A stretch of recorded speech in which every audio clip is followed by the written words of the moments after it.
Evangelho dos anos 90. Como era o Evangelho dos anos 90? O Evangelho dos anos 90 começou com um pavor muito grande do fim do mundo. Primeiro, a Guerra do Golfo lotou as igrejas, porque todos acreditavam que ia acontecer a Terceira Guerra Mundial.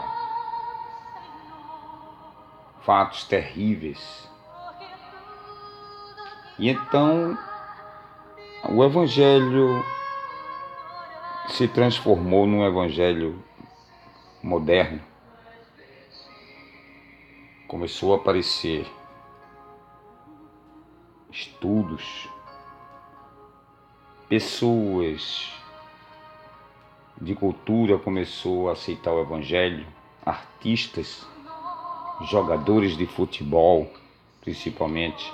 Os jogadores de futebol evangelizou os artistas e a mídia. Começou a surgir rádios evangélicas, programas de televisão. E o Evangelho dos anos 90 se transformou num Evangelho poderoso em sua divulgação. Músicas bem trabalhadas, bem cantadas, música que agradava ao povo do mundo, música que encantava a alta sociedade. Pela primeira vez, o Evangelho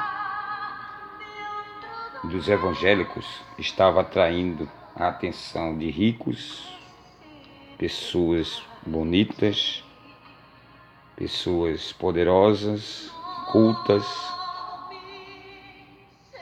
O Evangelho dos anos 90 foi um evangelho romântico, bonito. O Evangelho dos anos 90 passou pouco despercebido, porque como o mundo não se acabou depois da Guerra do Golfo, as pessoas se deixaram levar, pelo menos no Brasil, pelo pagode que estava em alta e a música sertaneja. Sem falar nas bandas de forró estilizada que animavam no São João. Então, mesmo poderoso, era um evangelho enfraquecido pela mídia, pela beleza de como o evangelho estava sendo apresentado. E pela primeira vez,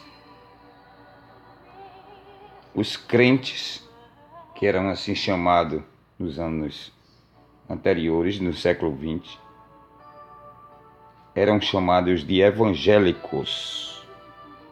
Alguém uniu a palavra evangelho, que quer dizer boa notícia,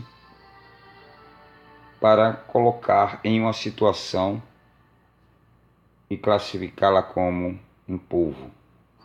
Então ficou evangélico. E os crentes passaram a ser chamados evangélicos. E as roupas passaram a ser mais modernas. E as saias das evangélicas, das crentes, e a saia das crentes passaram a ser calça comprida. E as irmãs passaram a usar batom, brinco, e multiplicaram-se e aumentaram-se os neopentecostais, como a Igreja Renascer e algumas outras igrejas. E as músicas passaram a ser mais agradáveis à carne. Eu lembro que muitas vezes dava até para beber, com saudade da namorada, da esposa que foi embora, porque eram músicas muito românticas, muito alegres, Daí surgiu os carismáticos para concorrer. A Igreja Católica antes só tinha missa em latim, mas surge um rapaz chamado Padre Marcelo Rossi, que reza a missa em português, e surgiram os carismáticos. Os carismáticos, eles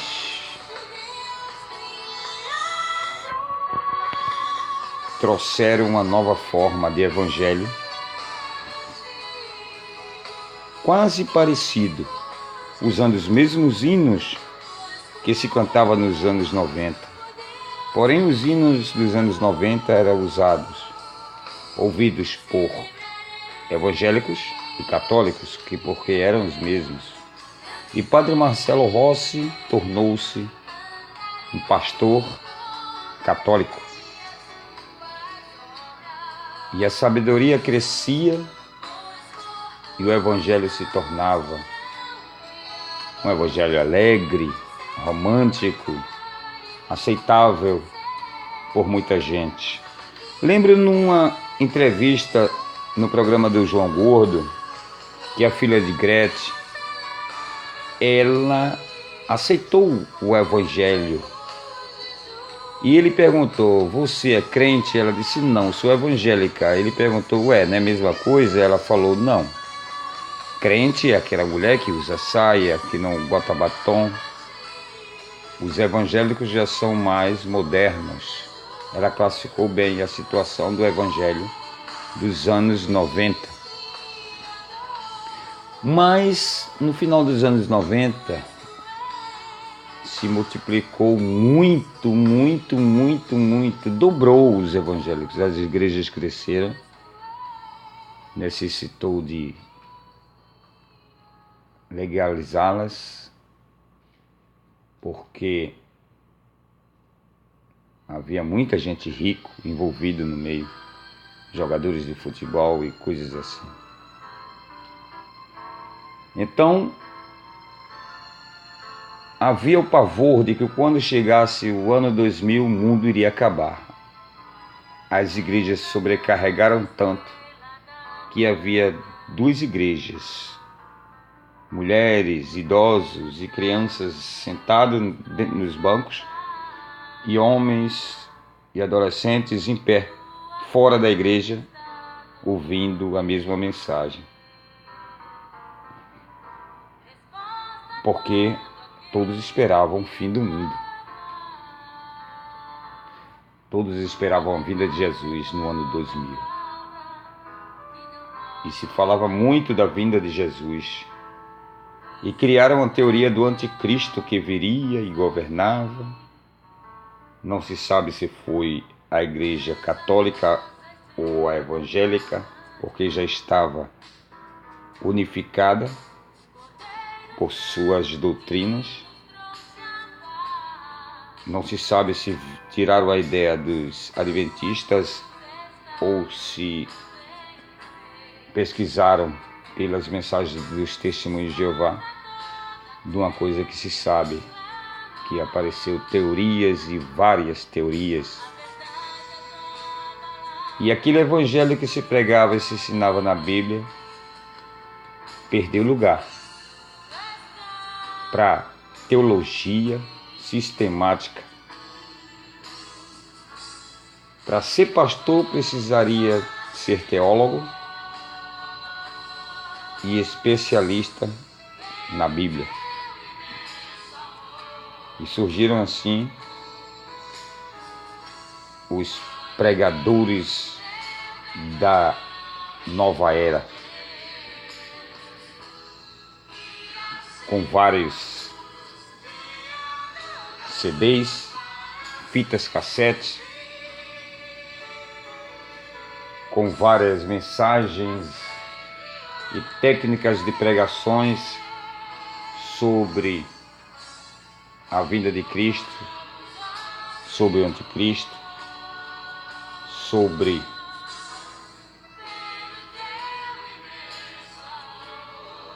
a santificação e sobre a aceitação de um novo evangelho moderno e avivador. Assim foi o evangelho dos anos 90. Os milagres que aconteciam nos anos 70 e nos anos 80 já não existiam mais. Porque os milagres de cura, aquelas obras poderosas que Deus fazia antigamente, deu lugar a visões e a revelações e a mensagens de pregadores afirmando trazer a mensagem do Espírito Santo.